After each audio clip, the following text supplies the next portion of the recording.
Good morning. I am Ritu from DPS Gosai Kheda. Today we have to solve 3 marks questions. कल हमने जो किए थे 2 marks के किए थे, अब हम जो है 3 marks के क्वेश्चन सॉल्व करेंगे. तो let us start now. First question. The angles of a triangle are in AP. AP यहाँ पे वर्ड आया है AP. AP means arithmetic progression. Arithmetic progression. What is AP? AP is sequence and series. Sequence and series 2 types की होती है, sequence भी and series भी. जैसे कि मान लो सपोज करो हमने 1, 3, 5, 7 up to so on, या फिर 1 + 3 + 5 + 7 up to so on. Commas जहां पे आए सीक्वेंस है, प्लस जहां पे आया सीरीज है. ओके जहां पे कॉमास आएंगे वहां पे एपी सीक्वेंस और जहां पे प्लस आया वहां पे एपी सीरीज. तो अब यहाँ पे क्या है, हमारे पास एपी है, तो हमें कैसे पता चलेगी एपी है. वैसे तो कोई भी ऐसे सीक्वेंस और सीरीज लिख सकते हैं, बट नो, यहाँ पे एपी का कैसे पता चलेगा, जो बीच में जो गैप है, यानी कि 3 में से 1 गया 2, 5 - 3 2, 7 - 5 2, जो इनके बीच में जो गैप है वो ऑलवेज सेम होगा. इनफाइनाइट टाइम कहीं तक भी चले जाओ, जो गैप है वो बिल्कुल सेम चलेगा. सपोज करो 2 है, 5 है, 7 लिख दिया, 9 लिख दिया. अब यहाँ पे देखो ये 3 का गैप, यहाँ पे 2 का गैप आ गया. Not equal then it is not an AP. ये एपी नहीं होगी क्योंकि यहाँ पे जो इनके बीच का जो गैप है वो सेम नहीं है. बीच का गैप इसको बोलते हैं कॉमन डिफरेंस. क्या बोलते हैं? कॉमन डिफरेंस, जिसको हम स्मॉल डी से रिप्रेजेंट करते हैं. जो इनमें कॉमन होता है उसको डी से रिप्रेजेंट करते हैं. हम निकालेंगे कैसे? a2 - a1 करके. Means first term is a1, second term is a2, third term is a3 and fourth term is a4. Like this ऐसे हमारी टर्म्स चलती रहेंगी. तो हमारी जो फर्स्ट a1 जिसको नाम दिया है वो फर्स्ट टर्म है, जिसको हम a भी बोलते हैं. इस सीक्वेंस के अंदर कॉमन डिफरेंस d वो कैसे निकलता है? हर एक टर्म के बीच का जो गैप होता है, यानी कि वो d है, डिफरेंस है. 3 - 1 कर दिया, 5 - 3 कर दिया, 7 - 5 कर दिया, इस लाइक दिस. तो हम क्या करते हैं, फर्स्ट 2 से ही हम d निकाल लेते हैं. a2 - a1 करके तो d निकल जाएगा. d मीन्स कॉमन डिफरेंस, और वो सभी का सेम होगा. अगर सेम नहीं है तो वो एपी नहीं होगी. एपी वही होगी जिनके बीच में गैप सेम चलेगा. And first term is a1, जिसको a1 भी बोलते हो, हम उसको a भी दे देते हैं. a होती है इसके अंदर फर्स्ट टर्म.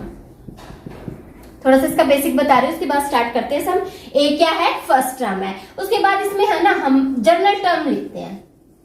जर्नल टर्म वो हमारी क्या होती है, उसको रिप्रेजेंट करते हैं an से, जिसको लास्ट टर्म भी बोलते हैं. जर्नल टर्म को लास्ट टर्म भी बोलते हैं, nth टर्म भी बोलते हैं. देखो कितने सारे नाम है इसके. an को हम जर्नल टर्म भी बोलते हैं क्योंकि यहाँ से इसके सारे फॉर्मूले निकल आते हैं. लास्ट टर्म ये सीक्वेंस की लास्ट टर्म है. एंड nth टर्म क्योंकि n सफिक्स में है तो इसलिए इसको nth टर्म भी बोला गया है. n चेंज होता रहता है. मान लो n की जगह 1 रख दिया तो फर्स्ट टर्म, n की जगह 2 रख दिया तो सेकंड टर्म, n की जगह 3 रख दिया तो थर्ड टर्म, n की जगह अगर मान लो सपोज करो 10 रख दिया तो 10th टर्म आ जाएगी. तो जनरल टर्म का फॉर्मूला होता है a + n - 1 × d. अभी बताया मैंने, a is first term, d is common difference, n means number of terms. उस सीक्वेंस में कितनी टर्म्स हैं, तो वहां से हम an निकाल सकते हैं. लेकिन अगर an से हमें बोलते 78th टर्म निकालिए तो a 78th टर्म का मतलब है a 78. तो a 78 लिखेंगे तो क्या हो जाएगा? a + 77d. क्यों? क्योंकि यहाँ पे देखो n है, d के साथ क्या हुआ? n - 1. जितना सफिक्स है उससे एक नंबर कम लिया तो a 78 है तो a + 77d हो जाएगा. जनरल टर्म्स का मतलब होता है वहां पे n की वैल्यू पुट करके आप कोई भी टर्म निकाल सकते हो. ये तो था एपी का थोड़ा सा बेसिक. अब जो सम में पूछा गया है वो स्टार्ट करते हैं.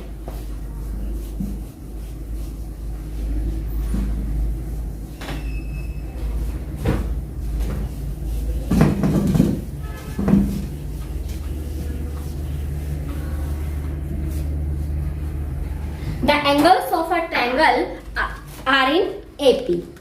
ट्रायंगल के जो एंगल है, सपोज करो ये ट्रायंगल है, ठीक है. Triangle 3 sides and 3 angles. 3 angles है यहाँ पे. The angles of a triangle are in AP. Angles are in AP. जो ट्रायंगल के एंगल है वो किस में है? एपी में. तो यहाँ पे यूं बताइए, जब एपी में एंगल्स आ जाते हैं, यहाँ पे एक आता है 3 एंगल्स आ गए या 4 आ गए, तो हम उनको कैसे ले? हम उसमें लेट करना पड़ता है. Let a - d a plus d, ये हमारे आर 3 एंगल्स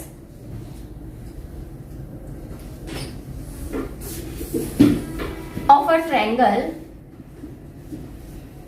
ठीक है, ये एंगल ले लिए हमने। अगर 4 आ जाए तो कैसे लेते हैं, a minus 3d, a minus D, a plus D और a प्लस 3d, या a माइनस 2d करके ले लो, यहाँ पे ऐसे ले सकते हैं। इस तरह से सीक्वेंस में लेने हैं ताकि उनको प्लस करे तो d से d हमारा क्या हो जाए, कैंसिल आउट हो जाए। तो इसमें हमारा 4 में हम इस टाइप के लेते हैं। अब यहाँ पे ट्रायंगल है, ट्रायंगल के एंगल्स कितने होते हैं, 3, तो हम 3 एंगल्स को लेट कर लिया। एपी यहाँ पे वर्ड है, अर्थमेटिक प्रोग्रेशन, यानी कि एपी सीक्वेंस में से हमें 3 एंगल्स लेने, तो वो हमने इस टाइप के एंगल्स लेट कर लिए। अब ए और डी में क्यों लिए, क्योंकि ये फर्स्ट टर्म होते हैं, डी कॉमन डिफरेंस होता है, तो हमने उन्हीं से रिलेटेड 3 एंगल्स ले लिए, ए माइनस डी, ए और A plus D are 3 angles of a triangle. तो यहाँ पे एक तो फर्स्ट इक्वेशन क्या बन जाएगी, वी नो दैट क्या होता है ट्रायंगल में, छोटी छोटी क्लासेस में हम पढ़ते हैं ट्रायंगल्स की प्रॉपर्टी क्या होती है कि sum of all angles of a triangle is 180 degree. We know that sum of angles of a triangle is 180 degree. Okay, तो 3 एंगल्स है तो क्या हो जाएगा यहाँ से, a minus d plus a plus d is equal to 180। d से d cancel out, a plus a 3 is equal to 180 and a is equal to 60, क्योंकि 3 मल्टीप्लाई में है तो किसमें चला जाएगा, डिवाइड में। यहां से a तो निकला।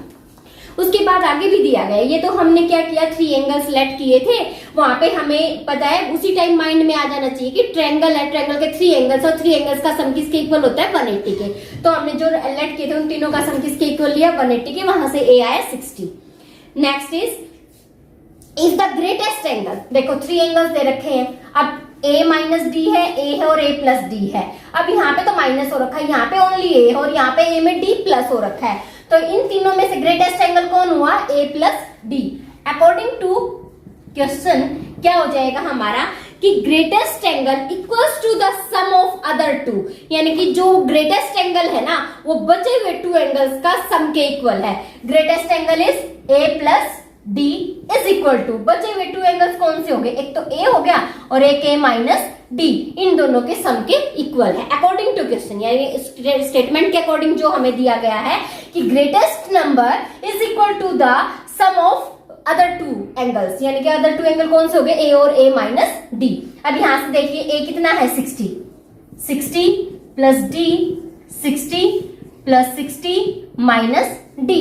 अब डी वालों को इधर करते हैं, माइनस का डी इधर आएगा तो 2d is equal to 120 and plus 60 उधर जाके minus 60, then 2d is equal to 60 and 2 multiply में डिवाइड में तो d is equal to 30।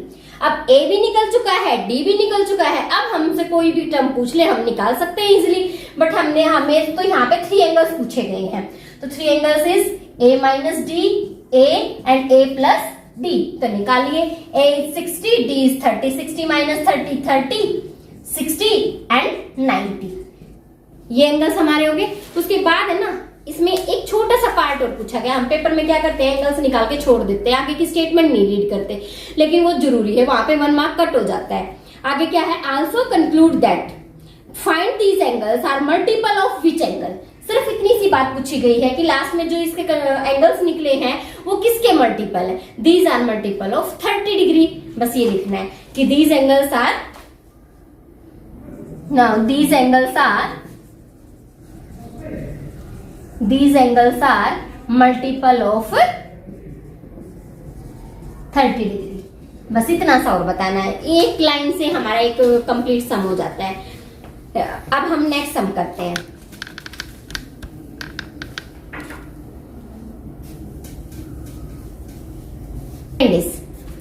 In a violent storm, a tree got bent by the wind. सुनो, ये हमारा क्या है,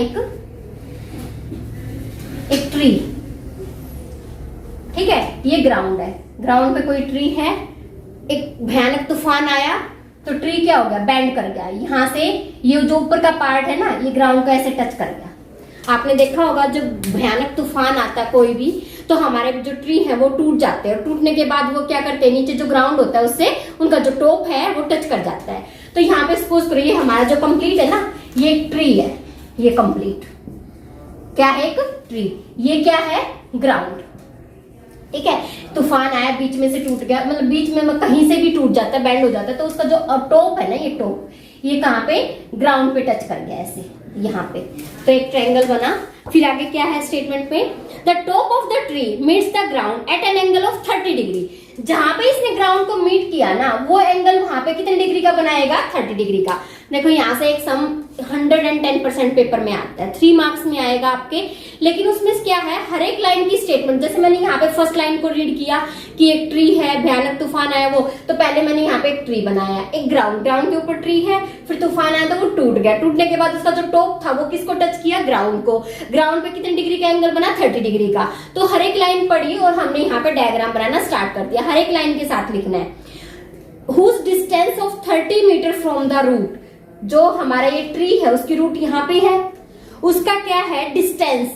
ठीक है, वो कितना दे रखा है, 30 मीटर डिस्टेंस। सुनो ध्यान से, ये जो होता है ना, जो नीचे बेस होगा वहां पे तो हमें डिस्टेंस मिलेगा, कहीं पे डिस्टेंस आ जाए तो बेस है, कहीं पे हाइट आ जाए तो वर्टिकल जो हम लाइन है वो हाइट होती है। बाकी जो ये हमारी जो हाइपोटेन्यूज जिसको बोलते हैं वो लेंथ मिलेगी, आपको लिखा मिलेगा कि किसी की अगर लेंथ दे दी जाए, जैसे काइट को फ्लाई कर रहे हैं हम, ठीक है, तो काइट कितनी हाइट पे है और उसकी जो स्ट्रिंग है यानी कि जो उसकी डोरी होती है उसकी जो लेंथ है वो पूछ ली जाए, तो वो लेंथ ही होती है काइट की। तो जहां पे लेंथ वर्ड आ जाए ना वहां पे आपको हाइपोटेन्यूज मिलेगा, जहां पे हाइट वर्ड आ जाए वो आपको परपेंडिकुलर मिलेगा, जहां पे डिस्टेंस आ जाए वो आपका बेस मिलेगा। ओके, अब यहाँ पे डिस्टेंस दे रखा था रूट से, तो वो 30 metre. At what height from the bottom, bottom से हाइट निकालनी है।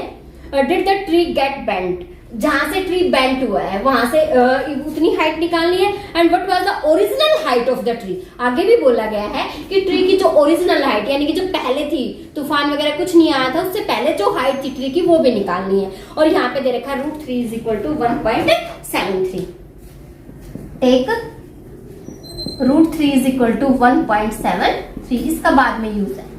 अब हमें ये दे रखा है, सबसे पहले हम क्या निकालते हैं, हाइट ले लेते हैं। इसको तो हमने h ले लिया, ठीक है, इसको हमने क्या ले लिया, x, इसके नाम रखे हमने, ट्रायंगल का नाम रख दिया ABC।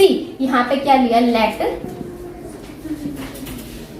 h be the height of AB and x be the AC। जो AC है वो हमारी वो x है और h ये हाइट ले ली AB की। और total height of the tree, जो ओरिजिनल हाइट है ना ट्री की वो कितनी है, देखो ये भी है लेकिन ये भी बेंड होके, हमारा ट्री तो था जो बेंड होके इधर आया है, तो ये भी है। टोटल हाइट क्या हो जाएगी, h + x, ये टोटल हाइट हो जाएगी। हमें यहाँ पे 2 क्वेश्चनिंग की गई है, एक तो जो टूटने के बाद जो ट्री बचा है उसकी हाइट निकालनी है, और एक बाद में बोला गया कि ओरिजिनल हाइट बताइए ट्री की। तो यानी कि जो पहले है वो कितनी, टूटने के बाद जो हाइट ट्री बचा है उसकी हाइट कितनी है, h, और ओरिजिनल हाइट कितनी है, h + x। तो हमें h भी निकालना और x भी, अगर दोनों वैल्यूज निकल जाएगी तो हमारा सम कंप्लीट हो जाएगा। तो करते कैसे हैं इसको, एक बात यहाँ पे ट्रायंगल के ऊपर वर्क करता है। हमने ट्रायंगल लिया ABC, in are triangle ABC। इस ट्रायंगल के अंदर क्या करते हैं हम, इसमें एक मैं आपको बता देती हूँ, ऊपर जो फाइंड करना है वो ऊपर, जो गिवन है वो नीचे, और इनसे जो ट्रिग्नोमेट्री बनेगा वो यहाँ पे आएगा विद एंगल। ठीक है, ये एंगल हो जाएगा। समझ में आया? अगर आप ये वाला फॉर्मूला यहाँ पे अप्लाई करते हैं तो बिल्कुल भी गलत नहीं होगा, वरना आप उल्टा करके टेंजेंट का कोट मिलेगा, साइन का कोसिकेंट मिलेगा, कुछ भी मिलेगा। अगर आप ये माइंड में सेट करते हो, जो फाइंड करना है वो ऊपर, जो गिवन है वो नीचे, और साइड में फिर इनसे रिलेटेड कल मैंने पंडित बद्री प्रसाद का आपको फॉर्मूला बताया था, वो भी थोड़ा सा बता लिख देती हूँ यहाँ पे। Sine, cos, tangent, cosecant, secant and cot. क्या बताया था, पंडित बद्री प्रसाद हर हर बोले, फिर था हमारा हर हर बोले पंडित बद्री प्रसाद, ये बताया था। तो ये यहाँ पे यूज होते हैं। मेनली, क्योंकि राइट ट्रायंगल पे वर्क करता है। राइट ट्रायंगल का अब यहाँ पे जो बनेंगे राइट ट्रायंगल ही बनेंगे। तो अब यहाँ पे देखो हमें एच निकालना है। एबीसी ट्रायंगल में क्या फाइंड आउट करना है? सबसे पहले एच। तो अभी बताया था मैंने, जो फाइंड करना है वो ऊपर गिवन क्या है 30 डिग्री, ये गिवन है। तो बताइए ये परपेंडिकुलर है, ये बेस है। बेस क्या बताया था कल मैंने 90, और जहां पे एक्यूट एंगल आ जाए वो बेस होता है। तो हमारा परपेंडिकुलर बाय बेस, तो P बाय B क्या बना? टेंजेंट। P बाय B क्या बना? Tangent, and angle is 30 degree. तो H बाय 30, टेंजेंट 30 इज 1/√3। ओ आपको अभी टेबल करवाती हूँ, एक बार ये सम समझ लो फिर टेबल देखते हैं। तो 30 डिवाइड में तो किसमें चला जाएगा? मल्टीप्लाई में। फिर हम क्या करते हैं, कोई भी इरेशनल नंबर अगर डिवाइड में आ जाता है ना, तो हम उसको टर्मिनेट करते हैं वहां से। तो कैसे करेंगे? उसको रेशनलाइज करके करते हैं। √3 जो होगा नीचे उसी से मल्टीप्लाई और उसी से डिवाइड कर देंगे। तो h आ जाएगा हमारा 30 √3 3। तो ये आ गया 10। तो हाइट आ जाएगी 10√3 मीटर आ जाएगा। x तो निकला हमारा।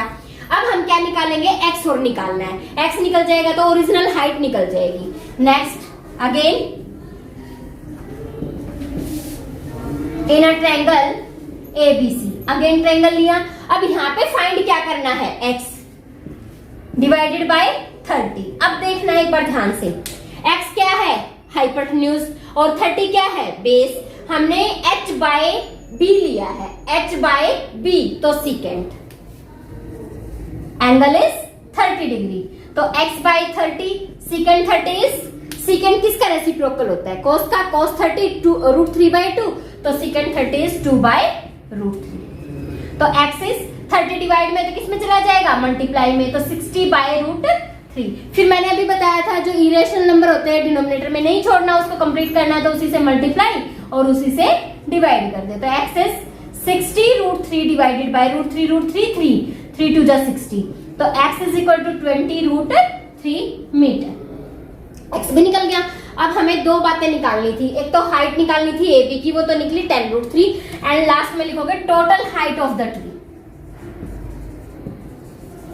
Total height of the tree कितनी आई? h plus x। h is 10√3, x is 20√3। तो ये आ जाएगा हमारे पास 30√3 मीटर, क्योंकि लाइक हमारे नंबर्स है √3 जब दोनों के साथ ही रेशनल नंबर सेम है तो वो नंबर्स हमारे क्या हो जाएंगे? Like numbers. और लाइक नंबर्स को प्लस भी कर सकते हैं, माइनस भी कर सकते हैं। तो 20 + 10 30√3 मीटर आ जाएगी ट्री की हाइट। ओके, ये हमारा सम था। अब एक बार थोड़ी सी टेबल के ऊपर ध्यान देते हैं, टेबल कैसे फाइंड आउट करनी है इसकी। टेबल निकालते हैं।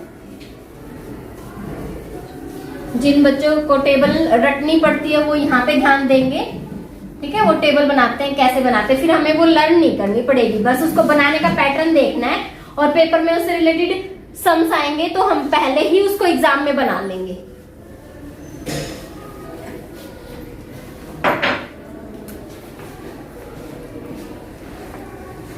How to make a trigonometric table. Trigonometric table इसको कैसे बनाते हैं हम, ठीक है? तो कैसे बनाएंगे सुनो ध्यान से। सबसे पहले तो एंगल जो हम कंपास की हेल्प से बना सकते हैं, 0, 30, 45, 60 एंड 90, ये वो एंगल्स हैं जिनको हम कंपास की हेल्प से बना सकते हैं, इजीली बना सकते हैं। जो छोटी छोटी क्लासेस में हम 0 का तो चलो बेस होता है, फिर 30 का भी हम बना सकते हैं। सबसे पहले हम 60 का सीखते हैं कि जितने हम स्टार्टिंग में वो कर्व बनाते हुए कंपास ओपन करते हैं तो फर्स्ट आर्क लगती है वो 60, उसका बायसेक्टर 30, फिर हम 90 का बनाते हैं, फिर हम 45 का। तो ये हम इजीली कंपास से बना सकते हैं। तो वो एंगल लेने हैं हमें। फिर 0 है ना, तो 0 से ही स्टार्ट करना है और काउंटिंग लिखनी है जहां तक भी हम जा सकते हैं। अब 90 तक तो 4 नंबर ही गए हैं, तो 4 तक जाना है। 0 से स्टार्ट करना है, 0 डिग्री का एंगल है तो काउंटिंग भी कहां से स्टार्ट करनी है? 0 से, और फिर जहां तक काउंटिंग लिखी जा सकती है वहां तक लिखनी है। फिर जो लास्ट नंबर है ना उससे डिवाइड करना है सभी को। जो लास्ट नंबर होगा उससे क्या करना है? डिवाइड करना है, और उनके ऊपर क्या लगा देना है आपको? Square root. देखो इतना सा तो ध्यान रखना पड़ेगा कि 0 से लेके जहां तक हम जा सकते हैं 4 वो हमारी काउंटिंग लिखनी है, और जो लास्ट नंबर होगा उससे सभी को क्या करना है? डिवाइड करना है। फिर हम यहाँ पे जो सीक्वेंस मैंने यहाँ पे आपको बता रखी, जो राइमिंग को करने याद करने की, वही लिखनी है। Sine, cos, tangent, cosecant, secant and cot, ये ऐसे सीक्वेंस में लिखने हैं। अब इनसे जो निकल के आएगी वो साइन की वैल्यू आएगी। 0 by something 0, 0 square root is 0, 1 का रूट 1, 4 रूट 2, यहाँ पे अगर कट होते तो कट कर दो। 1 का स्क्वायर रूट 1 और 2 का रूट 2, 3 का स्क्वायर रूट 3 एंड 4 का 2, 4 से 4 कट 1 आ गया यहाँ पे। ओके, नेक्स्ट इज कोस। अब क्या करते हैं कोस के लिए, उसका रिवर्स करके लिख देते हैं। रेसिप्रोकल नहीं करना, रिवर्स करके उधर से लिखना है, स्टार्ट करना है। कोस की टेबल उधर से लिखनी है। 1, फिर जो है वो रूट 3 बाई 2, ये 1 by root 2, 1 by 2 and 0। Okay, ये एक टेबल, एक की वो बनते ही तो दूसरे की रिवर्स करके लिख दो। थर्ड, कल फॉर्मूला बताया था, tangent is sine by cos, tangent theta is equal to sine theta by cos theta, तो डिवाइड कर दो। साइन को डिवाइड करना, कोस से 0 बाय समथिंग 0, इसको इससे डिवाइड करोगे 2 से 2 कट जाएगा, क्या आएगा 1 बाय रूट 3। यहाँ पे दोनों सेम है, कट के 1, 2 से 2 कटा तो रूट 3 और 1 बाय 0, 0 बाय 1 तो 0 हो गया था, लेकिन 1 बाय 0, 0 हमारा नंबर अगर डिनोमिनेटर में आ जाए तो नॉट डिफाइन, इन्फिनिटी हो जाता है, इन्फिनिटी बोलते हैं उसको, नॉट डिफाइन, जिसको हम डिफाइन नहीं कर सकते। ठीक है, फिर कोसिकेंट मैंने आपको बताया था, साइन का रेसिप्रोकल। अब ये रेसिप्रोकल में चलेंगे। साइन का जो रेसिप्रोकल है कोसिकेंट, कोस का रेसिप्रोकल सीकेंट एंड टेंजेंट का रेसिप्रोकल कोट। तो साइन का रेसिप्रोकल करते चले जाओ, कोसिकेंट आ जाएगा। 0 का रेसिप्रोकल नॉट डिफाइन, 1 बाय 2 का 2, 1 बाय रूट 2 का रूट 2, ये हो जाएगा 2 बाय रूट 3 और 1 का reciprocal 1। Okay, next is cos. Cos का रेसिप्रोकल क्या हो जाएगा सीकेंट, तो 1 का रेसिप्रोकल 1, ये आ जाएगा रूट 3 बाय 2 का 2 बाय रूट 3, रूट 2, 2 और 0 का reciprocal is not define. Okay, next is tangent का रेसिप्रोकल कोट, तो 0 का reciprocal not define, root 3, 1, 1 by root 3 and not define का रेसिप्रोकल क्या हो जाएगा 0।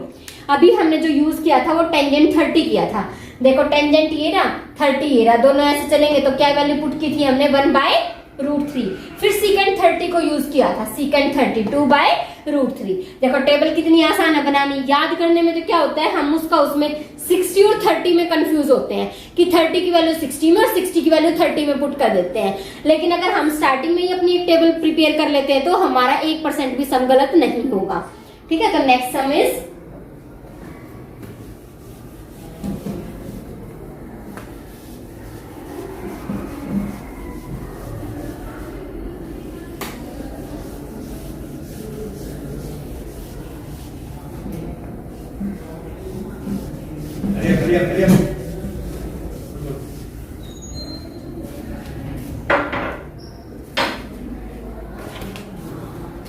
Next is third some. 2 dice important है, ये प्रोबेबिलिटी का जो टॉपिक है वो हमारा मोस्ट इंपॉर्टेंट है। 3 और 5 मार्क्स का उस चैप्टर में से आता है और सबसे इजी चैप्टर है, बिल्कुल सबसे इजी, बट थोड़ा सा ध्यान देना है। अब मैं यहाँ पे आपको एक तो कार्ड्स का और एक डाइस का ये 2 करवाती हूँ। तो 2 डाइस को थ्रो किया गया। सबसे पहले तो यूं देखो 2 डाइस, पहले तो 1 डाइस का देखो। 1 डाइस को अगर थ्रो करते हैं तो total how many faces of dice 6। तो 6 पे क्या होते हैं 1 2 3 4 5 6। तो ये हमारा क्या बनता है सैंपल स्पेस बोलते हैं इसको। क्या बोलते हैं सैंपल स्पेस। तो 1 डाइस को जो थ्रो करते तो कितने सैंपल स्पेस बनते हैं 6। जितने उसके फेस उतने सैंपल स्पेस। समझ में आया। तो 1 डाइस को थ्रो किया तो इतने बने। अब 2 डाइस को अगर थ्रो करते हैं 2 डाइस को देखो 1 डाइस को थ्रो किया 6 फेस 1 डाइस को थ्रो किया तो 6 रेज़ टू द पावर 1 कितना हो गया 6 हो गया ना। फेसिस तो नीचे लिखे जाएंगे और जितने को टॉस किया जाता है वो ऊपर लिखा जाएगा। तो 6 फेस और 1 डाइस को थ्रो किया तो 6 रेज़ टू द पावर 1 कितना हो गया 6। अब 2 डाइस को थ्रो करना है 2 डाइस को थ्रो करना है तो 1 डाइस के फेस तो 6 और 2 डाइस को किया तो 6 रेज़ टू द पावर 2 कितना हो गया 36। अब इसके पेयर बनाते हैं। यहाँ पे साइड में हम बना लेते हैं। क्या बनेगा इसका सैंपल स्पेस 1 1 1 2 1 3 1 4 1 5 एंड 1 6। देखो 2 डाइस लिए हैं फर्स्ट डाई को टॉस किया, क्या पता उस पे 1 1 आता चला जाए पर दूसरी पे चेंज होता। हम वो सारे केसेस लेंगे जो आ सकते हैं। Next is 2 1 2 2 2 3 2 4 2 5 and 2 6। बिल्कुल भी वो करने की जरूरत नहीं है, एक पे सेम रखो दूसरी पे चेंज करते जाओ। 3 2 3 3 3 4 3 5 3 6। Next is 4 1 4 2 4 3 4 4 4 5 4 6। Next is 5 1 5 2 5 3 5 4 5 5 and 5 6. Next is 6 1 6 2 6 3 6 4 6 5 and 6 6। देखो टोटल बने 36, 1 लाइन में 6 6 कॉलम एंड 6 रोज, तो 6 6 से कितने हो गए 36 टोटल आउटकम्स बन गए इसके।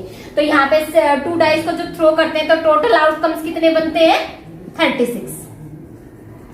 अब आपको मैं एक बात बता रही हूँ, यहाँ पे इसमें किस टाइप के सम आते हैं, ठीक है, वो जो है वो बाद में करते हैं, पहले ये सुनो। एक तो आता है find the probability of getting a doublet. Doublet मतलब दोनों डाइस पे सेम नंबर होने चाहिए, डबलेट का मतलब है सेम सेम। अब डबलेट देखो 1 1 2 2 3 3 4 4 5 5 एंड 6 6। अब यहाँ पे क्या है, दोनों डाइस पे सेम सेम नंबर है, इनको बोलते हैं डबलेट। तो कितने पेयर हुए, अब यहाँ पे हम पेयर लिखते हैं क्योंकि जो टोटल आउटकम्स में जो 36 है ना वो पेयर है। तो अगर मान लो आपको सपोज करो पेपर में आ जाता है प्रोबेबिलिटी फाइंड आउट करिए गेटिंग अ डबलेट, तो डबलेट कितने पेयर हैं 6 और टोटल पेयर कितने हैं 36। जो प्रोबेबिलिटी है हमारी उसमें क्या है, total number of favourable cases divided by total number of outcomes. नीचे टोटल नंबर ऑफ आउटकम्स, ऊपर आएगा हमारे फेवरेबल केसेस, तो 6/36 डबलेट का आ जाएगा। नेक्स्ट इसमें एक आता है सम के ऊपर, तो मैं यहाँ पे है ना बार बार टेबल पे वो करने की बजाय मैं यहाँ पे आपको बता देती हूँ सम और पेयर।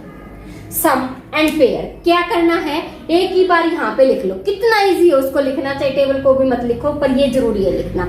यहाँ से हम बिल्कुल चुटकियों में 1 सेकंड भी नहीं लगनी है सम को सोल्व कर सकते हैं, लिख सकते हैं। सम यूं बताइए एटलीस्ट जो सम है वो कितना होता है 1 + 1, दोनों डाइस को ऐड करके लिखना है 1 + 1 2, और लास्ट कितना होता है 6 + 6 12। 2 से कम नहीं होगा सम क्योंकि फर्स्ट ही पेयर 1 1 है, 1 + 1 कितना आएगा 2 आएगा। एंड लास्ट पेयर क्या है 6 और 6 प्लस करेंगे तो वो कितना आएगा 12। इनके बाकी जो सम होगा ना वो इनके बीच में लाई करेगा, ना 2 से कम होगा ना 12 से ज्यादा होगा। तो हम सम लिखते हैं 2 3 4 5 6 7 8 9 10 11 एंड 12। ये हमारे सम आएंगे डाइस के अंदर। तो 2 डाइस को थ्रो करते हैं जब, तो सम 2 आएगा 3 आएगा 4 आएगा, ये आएगा। अब इसके पेयर कितने बनेंगे, देखो मैं तो अभी यहाँ पे ऐसे लिखती हूँ 1 2 3 4 5 6 5 4 3 2 1। अब मैंने तो यहाँ पे नहीं देखा, ऐसे लिख दिया। आपको भी बताती है कैसे आए हैं। 2 सम के पेयर कितने हैं 1 + 1 2 1 + 2 3 2 + 1 3। अब यहाँ पे तो 1 और 2 जो जिनका सम आ रहा है उनका सिर्फ ओनली 1 पेयर है 1। जिनका 3 सम आ रहा है वो कितने पेयर है 1 और 2 का सम 3, 2 1 का भी 3 और 2 2 का तो 4 हो गया, यहाँ पे भी 4 हो गया। और एक बात का ध्यान रखना, एक अगर मिल गया ना सम, मान लो 3 सम का एक पेयर भी मिल गया तो वो डायगोनली मिलेंगे ऐसे। अब 4 का देखो ये हो गया फिर ये हो गया फिर ऐसे बिल्कुल डायगोनल में मिलेंगे आपको। अपोजिट एक मिल गया तो उसकी बिल्कुल ऐसे तिरछी लाइन जाएगी आपकी, डायगोनली जो लाइन होती है तो वहां पे मिलेंगे। अब जैसे 5 का लगा लो, ये एक मिल गया ना तो बिल्कुल ऐसे आ जाओ सीधा, तो वो हमारे क्या हो जाएंगे 5 के पेयर हो जाएंगे। तो इसी तरह वहां पे भी मत जाओ, तो आपको कैसे करना है 1 से स्टार्ट करनी, काउंटिंग 1 2 3 4 5 6, क्योंकि 6 फेस होते हैं, बस 6 तक जाना है। उसके बाद बैक काउंटिंग स्टार्ट करनी है 5 4 3 2 1। आया समझ में। ये अगर जिसको याद हो गया सम और पेयर, याद करने का है ही क्या, एटलीस्ट सम 2 होता है लास्ट 12 होता है, तो 2 से लेके 12 तक की काउंटिंग लिखनी है। फिर पेयर में आपको 1 से काउंटिंग स्टार्ट करनी है, और 6 फेस होते हैं तो 6 तक जाना है, उसके बाद बैक काउंटिंग स्टार्ट करनी है और 1 पे आके स्टॉप होना है। 1 से चले थे 1 पे आके स्टॉप हो गए। ओके, अब जो सम है इसमें पूछा गया है वो देखो, आपसे इसमें पूछा गया है कि sum of 2 numbers appearing on the top of the dice is 8। जो फर्स्ट पार्ट है इसमें आपसे क्या पूछा गया है, प्रोबेबिलिटी निकालनी है। सम इज 8, सम 8 हो तो अब यहाँ पे देखो, यहाँ पे जाए तो यहाँ पे देखेंगे तो ये 8 फिर 8 फिर 8 ऐसे ऐसे ढूंढने पड़ेंगे, लेकिन यहाँ पे सम तो 8 तो उसके पेयर कितने हैं 5 और टोटल आउटकम्स कितने हैं 36। देखो लिखा गया ना कितनी जल्दी, वहां से हमने देखा सम 8 है, पेयर देखने हमें तो पेयर लिखने होते हैं, तो पेयर कितने हैं 5 और total outcomes 36। Next is second part, sum 13 होना चाहिए। अब कहोगे मैडम ये क्या लिख दिया आपने 13, देखो यहाँ पे 2 से लेके 12 तक के सम है, अब 13 तो है ही नहीं, कोई बात नहीं, ये भी तो हो सकता है। जो प्रोबेबिलिटी होती है हमारी उसमें जो हमारे इवेंट है वो 2 टाइप्स के इवेंट होते हैं, श्योर इवेंट और नल इवेंट। श्योर इवेंट जिसके बारे में हम 100% श्योर होते हैं, ठीक है। अब मैं जैसे बोल दूं कि 1 ईयर में जो 12 मंथ्स होते हैं तो 12 ही होते हैं, 13 बोल दूंगी तो वो एक जोक लगेगा सबको, ठीक है। तो वो हमारा नल इवेंट है, जो मैंने बात गलत बोली वो एक नल इवेंट है, और जिसके बारे में हम 100% श्योर होते हैं वो हमारा क्या है, श्योर इवेंट है। ये 2 इवेंट हो गए, एक श्योर इवेंट बताया मैंने आपको, एक नल इवेंट बताया। श्योर इवेंट जिसके बारे में हम 100% श्योर होते हैं उसकी प्रोबेबिलिटी 1 होगी, और नल इवेंट जो बिल्कुल गलत है और नल इवेंट है उसकी प्रोबेबिलिटी क्या होगी 0 होगी। जैसे अभी यहीं पे क्या है, 2 डाइस को थ्रो करते हैं, हाईएस्ट सम 12 होता है, पूछ लिया क्या 13, जो कि इम्पॉसिबल है, कभी भी पॉसिबल हो ही नहीं सकता। तो इसका मतलब यहाँ पे ये क्या है, नल इवेंट है। कैसा इवेंट है, नल इवेंट। तो इसकी प्रोबेबिलिटी कितनी हो जाएगी 0/36 इज 0, ठीक है। उसके बाद अगर मान लो जैसे सपोज कर लिया जाए 1 जो एक हमारा जो क्वाइन होता है, एक अनबायस्ड क्वाइन होता है, एक बायस्ड क्वाइन होता है। अनबायस्ड क्वाइन तो जो हमारा सिंपल सिक्का होता है जिसमें हेड और टेल दोनों फेसेस पे होते हैं, लेकिन जो बायस्ड क्वाइन एक ऐसा क्वाइन होता है जो हम अपनी मर्जी से बना सकते हैं। मान लो मैंने एक क्वाइन लिया, दोनों तरफ हेड बना दिए उसमें, दोनों तरफ, अब मैं टॉस किया उसको और मैं कहती हूँ हेड आना चाहिए। अब ये क्या है, दोनों तरफ जब हेड है क्वाइन के, जब हम टॉस करेंगे तो हेड ही आएगा, चांस ही नहीं है कि टेल आ सकता है। तो इसका मतलब मैं उसके बारे में बिल्कुल श्योर हूँ, भाई उसके दोनों फेसेस पे हेड है और टॉस करेंगे तो हेड ही आएगा, तो 100% श्योर हूँ, तो इसका मतलब वो श्योर इवेंट है। तो उसकी प्रोबेबिलिटी कितनी हो जाएगी 1 हो जाएगी यहाँ पे। ओके, नेक्स्ट होता है हमारा, फिर होता है कोई चीज जैसे मान लो हैपन एंड कांट हैपन, हो भी सकती है नहीं भी हो सकती है, तो वो किस केस में होती है। जैसे हम क्या करते हैं, बादल को देख के ये नहीं कह सकते कि बारिश हो भी सकती है नहीं भी हो सकती है, तो हम श्योर तो नहीं होते ना उस चीज के बारे में कि क्या पता हो भी जाए ना भी हो। हम एग्जाम देते हैं, कई बार हमें लगता है भाई बहुत अच्छा एग्जाम हुआ है, क्या पता हम फर्स्ट आ जाएं, क्या पता सेकंड, लेकिन श्योर नहीं होते कि हम फर्स्ट आएंगे सेकंड आएंगे। तो ये हमारे जो इवेंट होते हैं ये हमारे ना श्योर इवेंट होते हैं ना नल इवेंट होते हैं, ये हमारे बीच में can happen and can't happen. तो इस केस में जो प्रोबेबिलिटी है हमारी, जो वैल्यू है प्रोबेबिलिटी की, value of probability lies between 0 to 1। 0 मैंने बता दी जब नल इवेंट होगा, 1 मैंने बता दी जब श्योर इवेंट होगा, और इनके बीच में जब लाई करेगी तो वो हमारा थर्ड केस होगा प्रोबेबिलिटी की जो वैल्यू है। और एक इसमें इवेंट होता है, एक हमारा नॉट इवेंट यानी कि कॉम्प्लीमेंट। तो इन दोनों का सम किसके इक्वल होता है 1 के इक्वल होता है, ठीक है। इवेंट और नॉट इवेंट इन दोनों की ये हमारा सम इंपॉर्टेंट है, यहाँ से 1 मार्क का जो क्वेश्चन है वो इंपॉर्टेंट बनता है कि ई और नॉट ई दोनों की प्रोबेबिलिटी का जो सम है वो 1 के इक्वल होता है। कई बार 1 दे देता है और नॉट का निकालना होता है तो हम 1 में से माइनस कर देते हैं, ठीक है। नेक्स्ट इसमें जो पार्ट पूछ रखा है वो है लेस देन और इक्वल टू, लेस देन और इक्वल टू कार्ड्स। तो सबसे पहले तो यही होता है, कोई भी सम करते हैं प्रोबेबिलिटी का तो नीचे क्या आता है टोटल आउटकम। तो टोटल कार्ड्स कितने होते हैं 52, टोटल कार्ड्स कितने होते हैं 52। सबसे पहले तो हमें टोटल पता होना चाहिए, क्योंकि जो हमारा फॉर्मूला है total number of favourable cases divided by total number of outcomes. तो टोटल जो कार्ड्स है वो कितने होते हैं 52। फिर आते हैं कलर के ऊपर, फिर इनके कलर के डिफाइन करते हैं कि 2 टाइप्स के कलर होते हैं, रेड एंड ब्लैक। जो हमारे कार्ड्स होते हैं उनमें सिर्फ 2 ही टाइप्स के कलर होते हैं, रेड और ब्लैक। तो हमारा 52 था तो उसमें हाफ हाफ में कन्वर्ट हो गया, 26 and 26, 26 are red and 26 are black. तो 26 रेड होंगे 26 ब्लैक होंगे।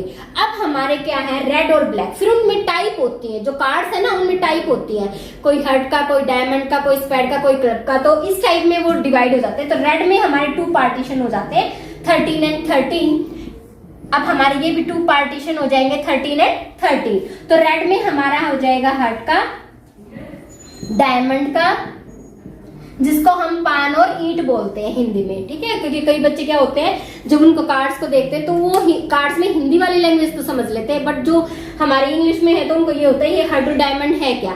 तो हार्ट में पान मिलेगा आपको और इसकी नोटेशन ऐसे मिलती है, देखो ऐसे दिल बना होता है। डायमंड ईंट जिसको बोलते हैं उसमें ऐसे रोम्बस बना होता है, ओके।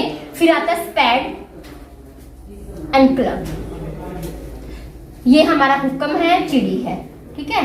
तो इसमें आ जाएगा आपका यूं और इसकी शेप हो जाएगी ऐसे, ये ब्लैक होते हैं। अब देखो 52 से स्टार्ट किया था, टोटल कार्ड्स 52, फिर हमने कलर के बेसिस पे 2 कलर आए, रेड और ब्लैक, वो हाफ हाफ डिवाइड हो गए। फिर उनके भी पार्टीशन हो गए, उसमें heart diamond red colour and spade and club black colour में आ गए, ठीक है। हुक्म और चिड़ी बोलते हैं इनको। फिर उसके बाद क्या है, ये 4 पार्टीशन हो गए, ठीक है। अब आते हैं हमारे जो कार्ड्स है वो 52 कैसे हुए, ठीक है। एक होता है इसमें पता है 2 से स्टार्टिंग होती है, बट 1 क्यों नहीं होता, क्योंकि उसमें ए बोला जाता है। ए मीन्स एस का कार्ड, ए नोटेशन होती है कार्ड के ऊपर, उसको एस बोलते हैं। इक्के का जो पत्ता होता है एस, उसके 4 कार्ड होते हैं टोटल। 4 देखे आपने, इन 4 में 2 रेड मिलेंगे आपको और 2 ब्लैक मिलेंगे, इक्वल इक्वल मिलते हैं, कभी भी कम ज्यादा नहीं होते, 2 रेड और 2 ब्लैक। अब इन 2 रेड में क्या होगा, एक हार्ट का, एक डायमंड का, एक स्पैड का और एक क्लब का, ऐसे मिलेंगे आपको। समझ में आया। उसके बाद आता है फेस कार्ड। अब फेस कार्ड के ऊपर तो बहुत इंपॉर्टेंट बनता है face card. Total face card कितने होते हैं, 12। ये पूछ सकता है ना कि फेस कार्ड की प्रोबेबिलिटी बताइए क्या होगी। तो टोटल जो फेस कार्ड है वो कितने होते हैं, 12 होते हैं। इन 12 फेस कार्ड में 6 रेड होते हैं और 6 ब्लैक होते हैं। ये भी पूछ सकता है कि find the probability of red face card, find the probability of black face card. तो हमारे टोटल जो फेस कार्ड है वो 12 होते हैं, 12 में से 6 रेड होते हैं और 6 ब्लैक होते हैं, ठीक है। उसके बाद आता है अब फेस कार्ड होते कौन कौन से हैं, किंग, क्वीन एंड जैक। अब किंग के टोटल 4, क्वीन के टोटल 4 एंड जैक के टोटल 4। अब आप बोलोगे मैडम 4 ही क्यों होते हैं, 4 ही होंगे किंग के, 2 रेड 2 ब्लैक। अब उन 2 रेड में कौन कौन सा, 1 हार्ट का, 1 डायमंड का, 1 स्पैड का, 1 क्लब का, तो 4 नहीं हो गए टोटल। तो किंग के 4 होते हैं, ऐसे ही क्वीन के 4 होते हैं और ऐसे ही जैक के 4 होते हैं, ठीक है। किंग क्वीन जैक ये हमारे फेस कार्ड्स होते हैं। देखो 4 2 जा 8 एंड 4 3 जा 12। टोटल फेस कार्ड कितने हो गए, 12। और एस का हमारा फेस कार्ड नहीं होता, अलग से एस का कार्ड होता है, वो पूछ सकता है अलग से। फिर अब यूं बताओ टोटल कितने हो गए, 12 और 4 16 हुए। फिर यूं हो गए, टोटल तो आपने 52 बताए थे, तो 12 और 4 16 हो गए ना। अब आगे और देखते हैं। फिर हमारे जो कार्ड्स होते हैं वो 2 का, जिसको दुग्गी का कार्ड बोलते हैं, फिर 3 का, फिर 4 का, फिर 5 का, फिर 6 का, फिर 7 का, फिर 8 का, फिर 9 का, फिर 10 का और फिर 11 का नहीं होता, 11 में तो किंग आ जाता है। 2 से लेके 1 क्यों नहीं लिखा, 1 की जगह एस का कार्ड बना हुआ है। 2 से लेके 10 तक के लिखे मैंने, 11 पे किंग आ जाता है, 12 पे क्वीन आ जाता है एंड 13 पे जैक। ये 11 12 13 में काउंट हो जाते हैं 2 से लेके। अब 2 के कितने कार्ड्स होते हैं, 4, 3 के भी 4, हर एक के 4 4 होते हैं, हर एक के 4। अब 4 में क्या बताया मैंने, अगर 4 कार्ड्स हैं तो कलर के बेस पे 2 2 हो जाते हैं, और जो उनकी सेम शूट होती है यानी कि जो हार्ट डायमंड स्पैड और क्लब इनके हिसाब से 1 1 कार्ड हो जाता है सभी का, 1 हार्ट 1 डायमंड 1 स्पैड एंड 1 क्लब का, ठीक है। तो ये 1 1 हो जाते हैं। अब टोटल देखना हुए या नहीं हुए, 4 1 2 3 4 5 6 7 8 9, तो ये हो गए 10 11 12 एंड 13 टाइप के कार्ड्स हुए। और हर एक टाइप में कितने हैं, 4, तो 13 4 जा कितने हो गए, टोटल 52 कार्ड्स हो गए। ये हमारा है कंप्लीट एक चार्ट कार्ड्स का। अब मैं आपको एक प्रोबेबिलिटी बताती हूँ, इसमें जो आपको यूं लगेगा कि उसमें श्योर और नल इवेंट में यहाँ पे। अब मैं आपको ये कहती हूँ कि जैसे रेड स्पैड की प्रोबेबिलिटी निकालिए, रेड स्पैड, प्रोबेबिलिटी ऑफ रेड। ये कहोगे मैडम आप जोक तो नहीं मार रहे हो, अभी तो आपने स्पैड को ब्लैक बताया है और अभी पूछ रहे रेड स्पैड की प्रोबेबिलिटी। तो फिर क्या हुआ, पेपर में भी तो आ सकता है रेड स्पैड की। अब ये नहीं कह सकते आपकी ये जो क्वेश्चन है गलत है, नहीं, यहाँ पे प्रोबेबिलिटी पूछी गई है। और अभी मैंने आपको बताया था प्रोबेबिलिटी के अंदर श्योर इवेंट भी होता है, नल इवेंट भी होता है। तो रेड स्पैड की प्रोबेबिलिटी, अब स्पैड तो ब्लैक होता है, रेड होता ही नहीं, तो इसका मतलब ये कैसा इवेंट हुआ, नल इवेंट। कैसा इवेंट हुआ? नल इवेंट। और नल इवेंट की जो प्रोबेबिलिटी है वो क्या होती है? 0। ये होता है हमारा नल इवेंट। ठीक है, ये हमारा चार्ट है। जो इससे रिलेटेड सम है वो देखो।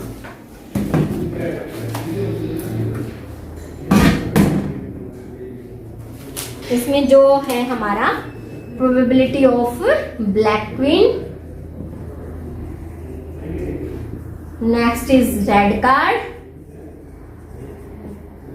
एंड प्रोबेबिलिटी ऑफ अ 10 ऐसे पूछा गया है। ब्लैक क्वीन, क्वीन मीन्स क्योंकि जो कार्ड है वो कितने हैं? King, queen and jack. Queen के टोटल कितने हैं? 4, लेकिन हमें टोटल क्वीन की नहीं निकालनी, हमें ब्लैक क्वीन की निकालनी है। तो कितने हो जाएंगे? 2 by 52। Red card, only red card, हमें नहीं पता वो कौन से। रेड कार्ड, रेड देखो यहाँ पे कितने हैं? 26 बाय 52। प्रोबेबिलिटी ऑफ 10 देखो, 10 के सामने क्या लिखा हुआ है? 4। ना रेड ना ब्लैक, 10 की निकालनी, तो 10 के कितने हैं?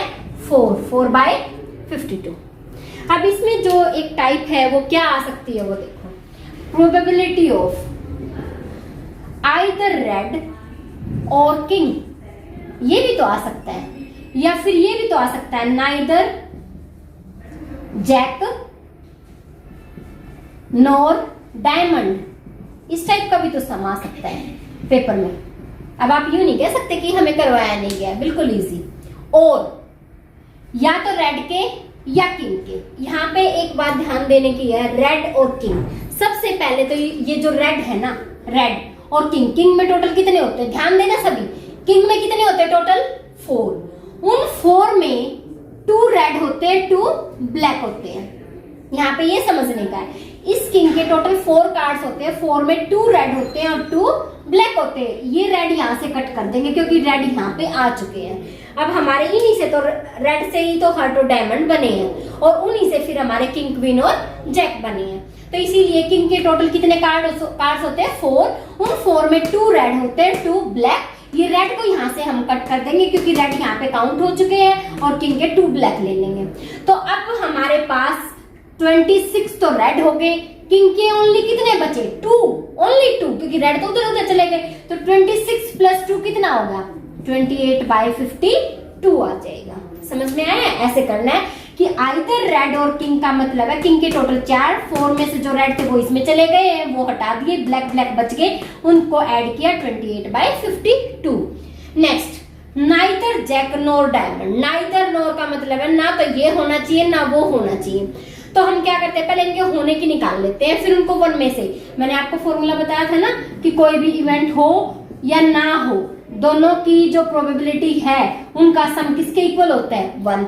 अगर हमारे पास वो इवेंट है, उसकी प्रोबेबिलिटी है और हमें ना होने की निकालनी है, तो 1 में से क्या कर दो? माइनस कर दो। ये हमारा इंपॉर्टेंट फॉर्मूला है। तो यहाँ पे भी ऐसे ही होगा, नाइदर जैक नोर डायमंड। पहले हम जैक के देख लेते हैं। जैक के कितने होते हैं? 4। डायमंड के कितने होते हैं? 13। 4 जैक के, 13 डायमंड के। अब इन डायमंड जो किंग के जैक के जो 4 है, उन 4 में 1 नहीं है सारे, 1 हार्ट, 1 डायमंड, 1 स्पैड, 1 कर्ल, एक है ना। तो वो जो डायमंड 1 था ना वो हटा दिया, क्योंकि डायमंड टोटल यहाँ पे काउंट हो चुके हैं, उन्हीं में से एक डायमंड जैक के अंदर आया है। तो उन 4 में से 1 डायमंड हटा दिया, तो कितने बच गए जैक के? 3। और डायमंड के कितने हैं? 13 प्लस 3 कितने हो गए? 16। तो ये कहते हैं नाइदर नोर का मतलब है ये 16 कार्ड तो उन कार्ड्स में होने ही नहीं चाहिए, तो उनको हटा दो। उनको कैसे हटाओगे? 52 में से 16 माइनस कर दो और बाय में कितना आ जाएगा? Total outcomes. तो ऊपर कितना आया? 6 और 336 बाय 52 आ जाएगा। ऐसे करना है।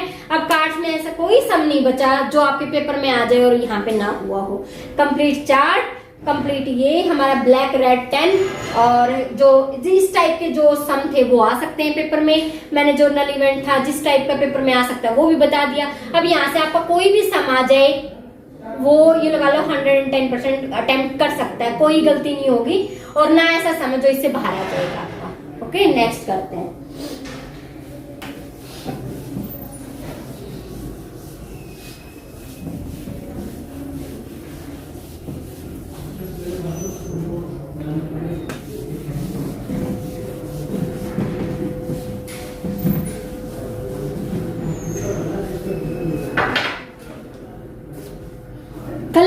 क्या किया था, मीन और मोड निकालना सीखा था स्टैटिस्टिक्स में।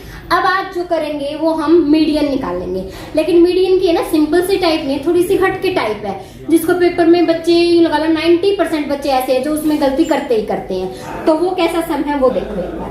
पहले यही कर लेते हैं, class interval.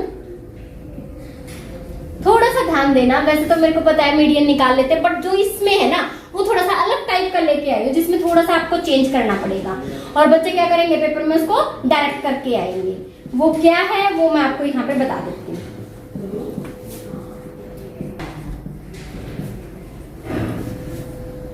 And frequencies is 4, 9, 18, 28, 24 and 10।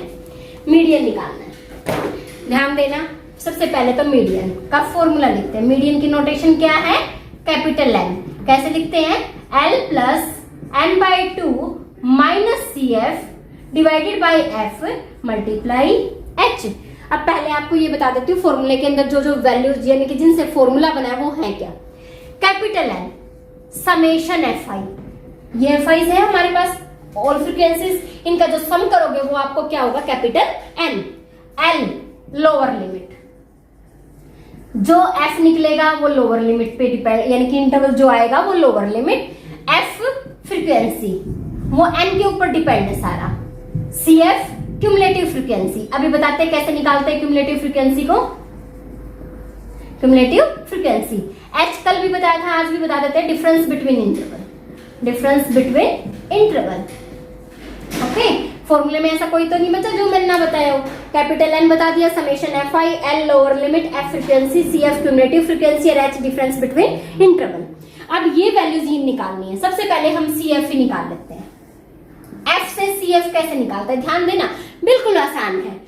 First को एज इट इज लिखा, फिर जिग जैग बनेगा, 4 + 9 ऐड करते चले जाओ 13, फिर 13 में 18 को ऐड कर दो, कितना आ जाएगा 31, 31 में 28 को ऐड कर दो 59, फिर इसको ऐड कर दो 83 और 83 में 10 ऐड कर दिया तो 93। एक बार चेक करो FI यानी कि जो सम है, अभी बताते हैं ठीक है या गलत है। कैपिटल एन क्या होता है, समेशन FI, यहाँ पे ऐड करो 9 और 4 13, 13 और 8 21, ठीक है, 21 और 8 29, 29 और 4 33, 3 कैरी, 3 और 1 4, 4 और 2 6, 6 और 2 8 और 1 9। देखो FI का जो सम आएगा और CF की जो लास्ट टर्म होगी वो दोनों क्या होंगे, सेम।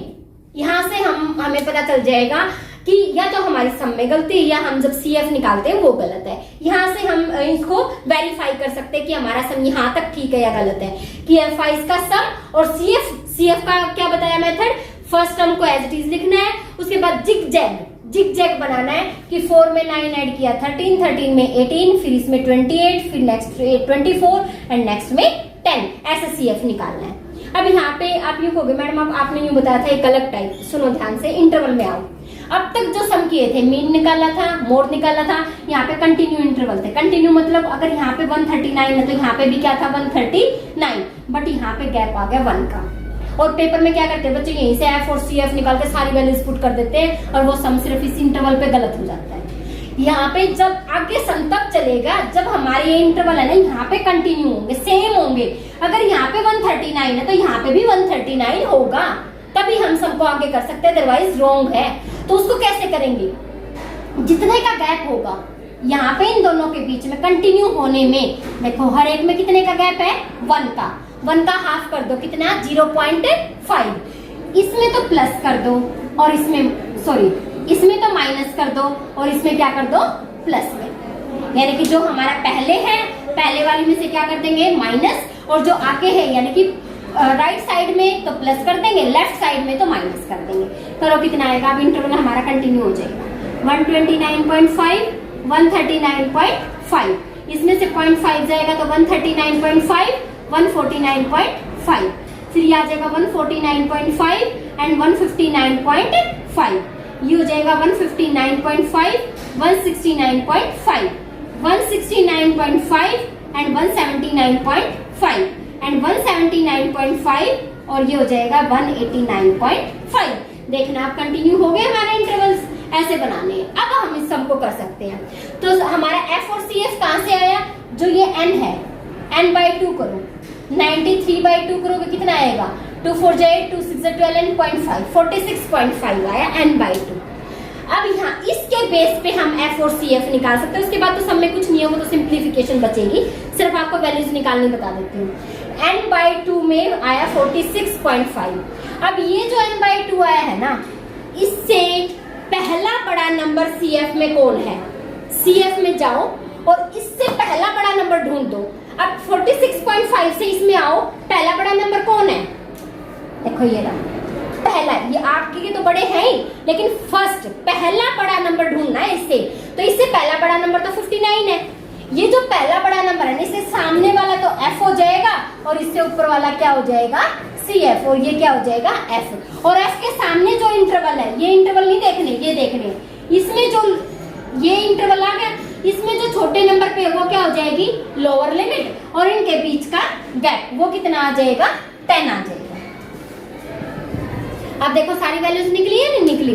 हमने क्या बताया, n बाई 2 निकाला, जो कि समेशन एफ आई होता है, कैपिटल एन, उसका हाफ किया। हाफ करने के बाद जो आएगा, वो जो नंबर होगा वो सी एफ में आप जाओगे, सी एफ में सबसे पहला बड़ा नंबर ढूंढना है उसे। अब 4 भी छोटा है, 13 भी छोटा है, 31 भी छोटा है, 59 ऐसा बड़ा नंबर है जो इससे पहला बड़ा नंबर है, तो उसके सामने वाला एफ वाली लाइन में एफ हो जाएगा और उससे ऊपर वाला क्या हो जाएगा, सी एफ हो जाएगा। और एफ बॉक्स बना रखा है, एफ के सामने जो इंटरवल होगा, उस इंटरवल में एक लोअर लिमिट होती है, एक अपर लिमिट होती है, तो छोटे वाली लोअर लिमिट एल हो जाएगी और जो बीच का गैप है वो क्या हो जाएगा, एच हो जाएगा। अब ये वैल्यूज आप सारी इसमें पुट कर सकते हैं। तो lower limit is 159.5, N by 2 46.5, and C F is 31, F is 28 and H is 10। अब इसको आप कैसे सोल्व करेंगे, 159.5 प्लस में 31 माइनस करो, कितना आएगा, 15.5 बाई 28 और मल्टीप्लाई में 10, कट करो तो कर दो, ठीक है। तो 159.5 प्लस 15.5 मल्टीप्लाई, अब एलसीएम लेके इसको आप क्या करोगे, सोल्व कर लोगे, ठीक है। जो इसमें मेन था वो इंटरवल का था, और ये सेम ऐसा ही हमारा मोड में और ऐसा ही मीन में इंटरवल आ सकते हैं। कहीं ये सोचो कि मैडम ने तो नहीं बताए, वो किसी में भी आ सकते हैं, मीन में भी आ सकता है, मीडियन में भी आ सकता है, मोड में भी आ सकते हैं ऐसे इंटरवल जो हमारे कॉन्टिन्यूस नहीं होंगे, ठीक है। डिसकॉन्टिन्यूस इंटरवल होंगे, तो कॉन्टिन्यूस इंटरवल वो होते हैं जो हमारे सेम होते हैं। तो फर्स्टली हम उनको पहले अरेंज करेंगे, बताया जितने का गैप हो ना उसका हाफ करके उतना माइनस कर दो, पहले वाली में क्या कर दो, माइनस कर दो, राइट में प्लस और लेफ्ट में माइनस। राइट में हमेशा हम पॉजिटिव वे में सोचते तो पॉजिटिव और लेफ्ट में नेगेटिव करते हैं, ठीक है।